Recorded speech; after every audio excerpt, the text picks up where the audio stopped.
Well, students, I was discussing about the religious cities and temples, but the video was stopped.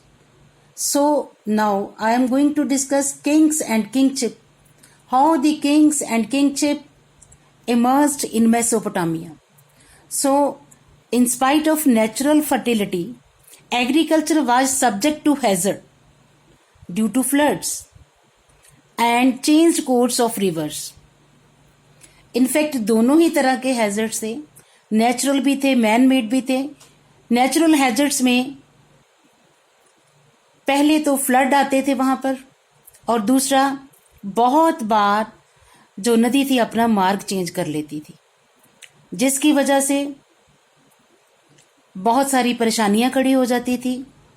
Agriculture को नुकसान होता था, settlements को नुकसान होता था. Records shows that villages were relocated many times in Mesopotamian history. So Mesopotamian history को अगर हम देखें तो रिकॉर्ड्स ये बताते हैं कि मेसोपोटामिया के विलेजेस जो थे वो कितनी बार बसे और कितनी बार उजड़े. अब हम मैन मेड हैजर्ड्स की अगर बात करेंगे तो उसमें regular fights between those who lived on the up stream and down stream. कहने का मतलब कि वो लोग जो नदी के ऊपरी तट के पास रहते थे और वो लोग जो नदी के निचले तट के पास रहते थे. ठीक है, नदी के जो ऊपरी मार्ग है वो लोग जो वहां पर रहते हैं, और वो जो नदी का जो निचला मार्ग है वहां जो है वो तटीय क्षेत्रों में रहते हैं. उनके बीच में रेगुलर फाइट हुआ करती थी. अब फाइट क्यों हुआ करती थी? क्योंकि बहुत बार जो अप स्ट्रीम के पास लोग रहते थे वो नदी के पानी को ओवर यूज कर लेते थे. बहुत बार उनकी वजह से गाद वगैरह भर जाती थी, जिसकी वजह से जो डाउन स्ट्रीम वाले लोग थे उनको परेशानी आती थी. सो पानी जो था वो एक मेन मुद्दा था इन लोगों के बीच में.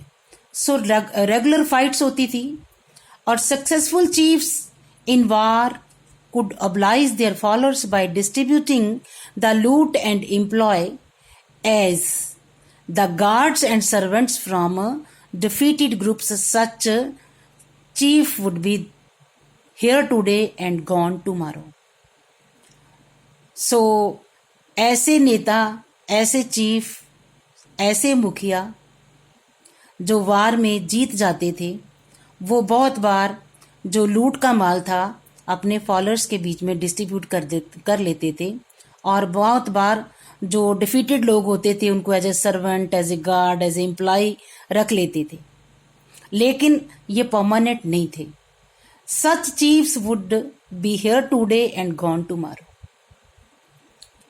But in time the victorious chiefs began to offer precious booty to the gods and beautify the community temples. समय के साथ ऐसा हुआ कि जो विक्टोरियस चीफ्स थे उन्होंने मंदिरों को ब्यूटिफाई करने के लिए, जो कम्युनिटी टेम्पल्स थे उनको ब्यूटिफाई करने के लिए, जो लूट का माल था, जो बहुत ही कीमती माल होता था, वो क्या करते थे, मंदिरों को देने लगे. So the victorious chiefs began to offer precious booty to the gods. मंदिरों में जो देवता थे उनको देने लगे और टेम्पल्स को ब्यूटिफाई करने लगे. Now they would send men out to fetch fine stones and metals for the benefit of God and community. वो ऐसा भी करने लगे कि सुदूर देशों में जो कीमती पत्थर थे, जो मेटल थे, स्टोन्स थे, उनको मंगवाने के लिए अपने आदमी भेजने लगे. किस पर्पस के लिए? For the benefit of God and community. दोनों के लिए ही, गॉड एंड कम्युनिटी, दोनों के बेनिफिट के लिए. And organised distribution and temple wealth in an efficient way. So वो इस बात को भी बहुत व्यवस्थित करने लगे, बहुत अच्छी तरह से, कि जो टेम्पल की वेल्थ है उसको बहुत ही एफिशिएंट वे से वो लोगों को डिस्ट्रीब्यूट भी करने लगे। सो क्या करने लगे, वो कुछ कम्युनिटी के वर्क करने लगे और टेम्पल्स के साथ जुड़ गए। और ये बहुत बड़ी बात है कि इस तरीके से जो किंग्स थे उनको अथॉरिटी मिल गई, उनको लोगों के बीच मान सम्मान मिल गया। सो पहली बात, शुरू में टेम्परेरी चीफ्स रहते थे, बाद में समय के साथ जब उन्होंने मंदिरों के लिए कुछ काम करवाना शुरू किया, कम्युनिटी के लिए काम करना शुरू किया, दूर दूर आदमी भेजने शुरू किए, स्टोन लाने के लिए, मेटल लाने के लिए, मंदिरों की सजावट के लिए, लोगों के कल्याण के लिए, या जो टेम्पल की वेल्थ थी उसको डिस्ट्रीब्यूट करने के लिए बहुत ही उन्होंने एफिशिएंट वे से काम किए, तो उनकी लोगों के बीच में इज्जत बढ़ गई। This gave the king high status, इसकी वजह से उनका स्टेटस ऊंचा हो गया, and authority also to command the community. अब जब वो ऐसे काम करने लगे तो उनकी पोजीशन ऊंची हो गई, उनका स्टेटस ऊंचा हो गया और वो कम्युनिटी को कमांड करने लगे। सो leaders encourage the settlement of the villagers close to themselves to be able to get rapidly an army together। अब ये लीडर क्या करने लगे, जो विलेजर्स थे आस पास में, उन लोगों को, विलेजर्स को प्रोत्साहन करने लगे, एनकरेज करने लगे कि वो अर्बन सेंटर में आकर बस जाएं, मंदिरों के आसपास आकर बस जाएं, ताकि उसकी आर्मी की जरूरत पूरी हो सके। और लोग भी, people would also prefer to live in close proximity for the safety purpose. उनको भी लगता कि साथ साथ रहना जरूरी है सेफ्टी पर्पस के लिए। मोर ओवर उनको ये भी लगता कि राजा जो है उनकी सेफ्टी करेगा। Agriculture tax was compulsory, but those who were put to work for the temple or directly for the kings, they were paid ration. Hundreds of ration lists have been found. अब agriculture जो था वो compulsory था, agriculture tax जो था date was compulsory, जो लोग agriculture करते थे। बट वो लोग जिनको टेम्पल्स के कामों में लगाया जाता था, जहां डायरेक्टली राजा के लिए काम करते थे, उन लोगों को राशन पे किया जाता था। ऐसी बहुत सारी सैकड़ों जो हैं लिस्ट मिली हैं, सूचियां मिली हैं जिसमें राशन के बारे में बताया गया है। राशन से संबंधित ऐसी कई जो है वो सूचियां मिली हैं। One of the temple to 1500 men working 10 hours day for 5 years। तो इसका मतलब क्या था कि अगर 1500 आदमी एक टेम्पल को रोज बनाते थे और रोज 10 घंटे काम करते थे, तो लगभग उस टेम्पल को बनाने में 5 साल लगते थे, 5 साल। So this is all about the religious urban centres, their temples, kings and kingship. Now we will focus on trading town in pastoral zone. ये कौन सा टोन है? ये मारी है।